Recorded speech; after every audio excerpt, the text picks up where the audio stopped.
Bonjour ou rebonjour, retour dans votre émission La Voix est libre. 2014 sera une année exceptionnelle pour notre région avec le 70e anniversaire du débarquement. Nous sommes à 7 semaines du 6 juin et il y aura, après ces grandes commémorations, ces grandes cérémonies, il y aura un autre rendez-vous important dans la foulée pratiquement.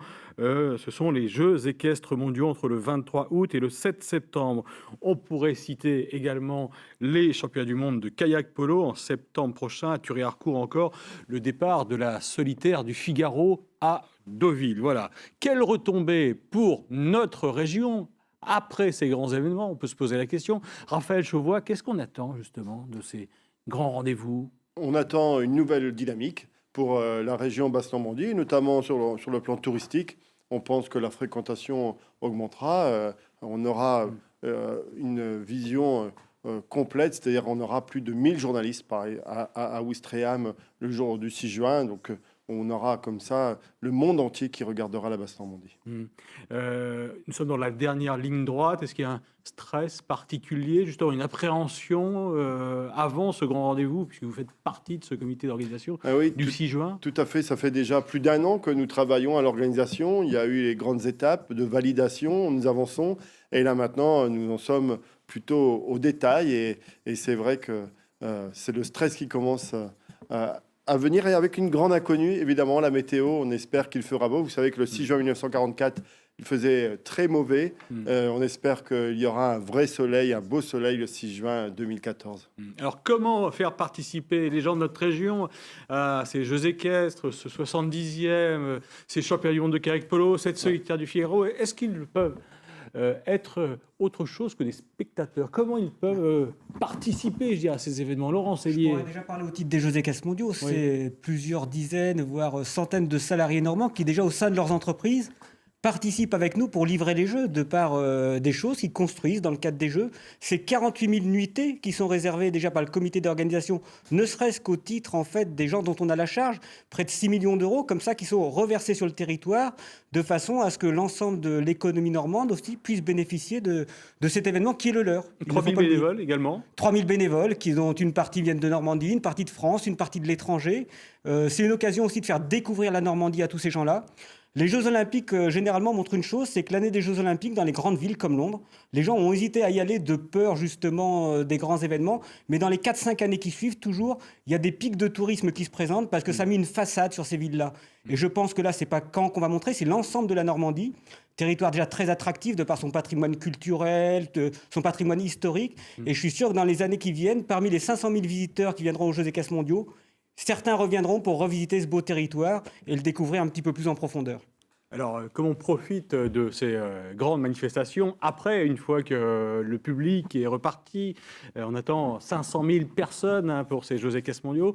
Que se passe-t-il après? Quel enracinement, quelle culture on peut avoir autour du cheval? C'est la question qu'on peut se poser. Comment on en profite après? Je vais poser la question à Frédéric Gervais. Est-ce qu'on a déjà une petite idée de l'après Jeux équestres, par exemple, et après 70e? L'après, c'est déjà rebondir en termes de communication, c'est-à-dire qu'on a eu une forte médiatisation du territoire pendant ces événements. Donc, c'est continuer sur la lancée, continuer à communiquer, et puis fidéliser finalement ces spectateurs, ces visiteurs qui sont venus pour ces événements, les fidéliser et les faire revenir sur le territoire.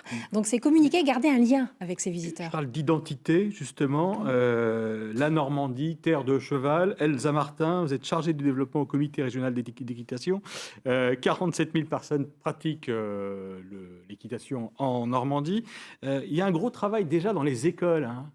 Oui, tout à fait. Dans le cadre de l'élan des Jeux, effectivement, on a l'ensemble des collectivités qui se sont un petit peu rapprochées pour mener à bien de nombreux projets avant l'arrivée des Jeux, pour faire en sorte que la population s'approprie l'événement, et notamment sur les scolaires, où on a plus de 4 000 enfants cette année qui vont découvrir l'équitation à travers un cycle complet d'équitation. Des enfants qui étaient soit éloignés géographiquement ou culturellement aussi de la pratique équestre, et qui là vont faire vraiment une initiation.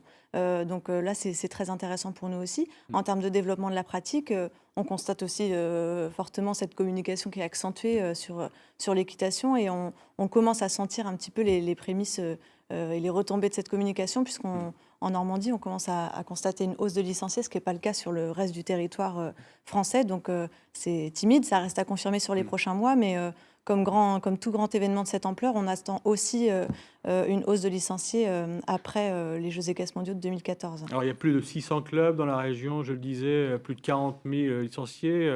L'équitation, on la pratique à partir de quel âge?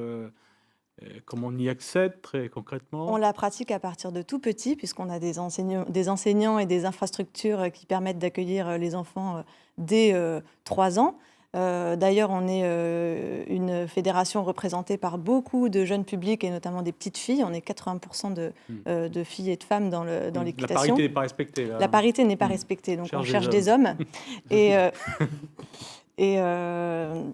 Et donc, effectivement, ce rebond de licenciés après les Jeux, on y compte bien, mais on va dire que ce n'est pas l'enjeu final. Pour nous, Frédéric Gervais parlait de fidélisation, pour nous, c'est bien ça aussi. Une fois que ces cavaliers ils vont découvrir l'équitation, il faut leur donner envie de maintenir leur pratique. Et ça passe par la qualité des centres équestres et la qualité de l'enseignement.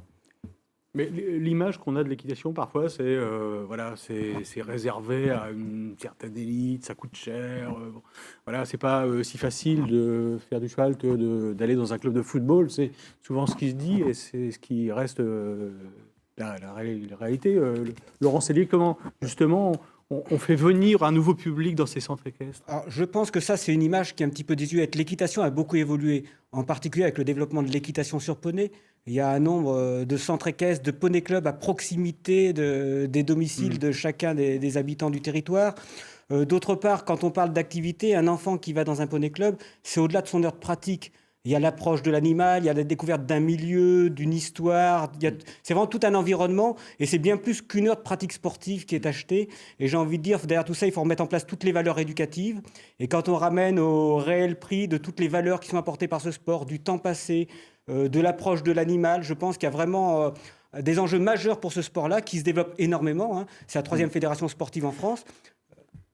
Et le but, justement, demain, c'est de faire, on le disait en préambule, là, il y a quelques instants, de faire de cette Normandie une terre de cheval, de le faire comprendre à l'extérieur, parce qu'ici, on peut être convaincu de par le nombre de pratiquants, plus de 47 000, je le disais, mais demain, c'est être plus lisible. Visible à l'extérieur. Je suis sans doute le seul non-normand de cette table, donc je peux en parler d'autant plus aisément. J'ai envie de dire, aux Normands, on vous connaît dans le monde entier grâce à votre équitation. Vous êtes de quelle région? Moi, je suis de la région Rhône-Alpes, hein, je suis du Massif central. Et donc, on vous connaît dans le monde entier de par votre équitation. C'est une terre de champions, aussi bien en tant que cavaliers, que de chevaux de sport, que de chevaux de course, qui sont connus et reconnus dans le monde entier. Il y a de quoi être très très fier de tout ceci. Il y a des recherches maintenant qui sont faites en termes vétérinaires, au niveau de l'insémination artificielle, qui sont menées par différents... Il y a une fondation, la fondation Hippolia, qui est en Normandie, qui sont tous des vecteurs de recherche du futur. C'est-à-dire que ce sont des gens qui sont extrêmement en avance. Le cheval, c'est pas uniquement l'histoire, c'est aussi le futur. Et la Normandie, par rapport à ça, est connue dans le monde entier. Et j'ai envie de dire, les Normands peuvent être très très fiers de leur histoire autour du cheval. Raphaël Chauveau, oui, allez-y. Je peux préciser, effectivement, c'est l'opportunité pour nous, ces Jeux aussi, et puis dans l'effort qui sont faits à travers le comité d'organisation d'ouvrir l'événement, de dire qu'effectivement, on est sur une pratique aujourd'hui qui est plus ouverte à tous. Aujourd'hui, on ne peut pas tellement faire 10 km en Normandie sans tomber sur un centre équestre, et que vraiment, les clubs font un réel effort pour accueillir une population de plus en plus nombreuse. Raphaël Chauveau.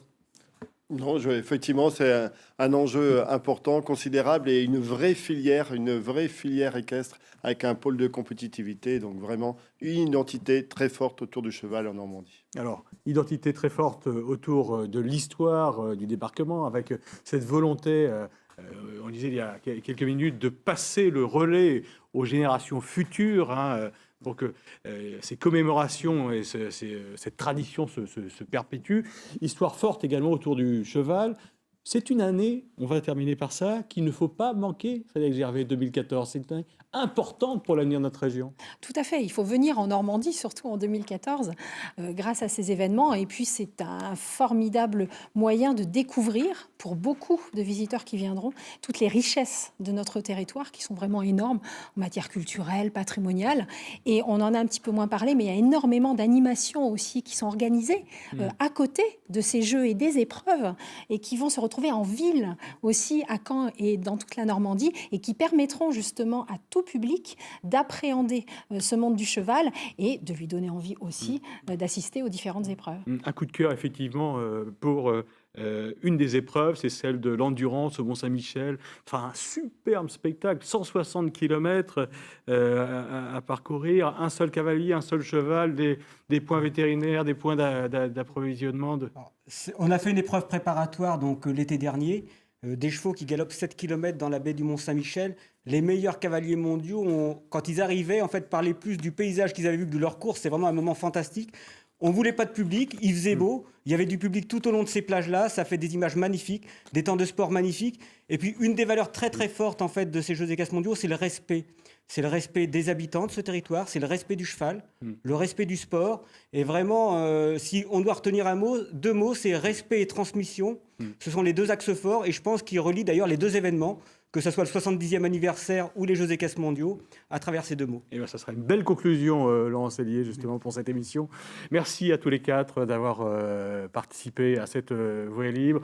Jean Martin, j'espère que vous aurez plein de licenciés au lendemain, justement, de ces Jeux équestres, le lendemain du 7 août. Merci, Chaudieu, avec un dernier dessin. Oui, écoutez, Joël Bruno, notre nouveau maire de Caen, veut faire des économies. Donc, il va pouvoir recycler les chevaux pour le TVR qui n'a plus de pièces. Donc, voilà, c'est très bien, on fait des économies. En plus, c'est utile. Voilà. Et donc, enfin, quelque chose qui va nous permettre de faire des économies. Il faut trouver 50 milliards. Voilà, on les a trouvés. Merci le cheval. Merci le cheval et merci à vous cinq. Merci pour cette émission. La semaine prochaine, nous ferons un numéro spécial de la Voie libre consacré à l'emploi à quelques jours des manifestations du 1er mai. On recevra le secrétaire général Thierry Lepan, le canet Thierry Lepan. Bonne journée, bon week-end et à samedi.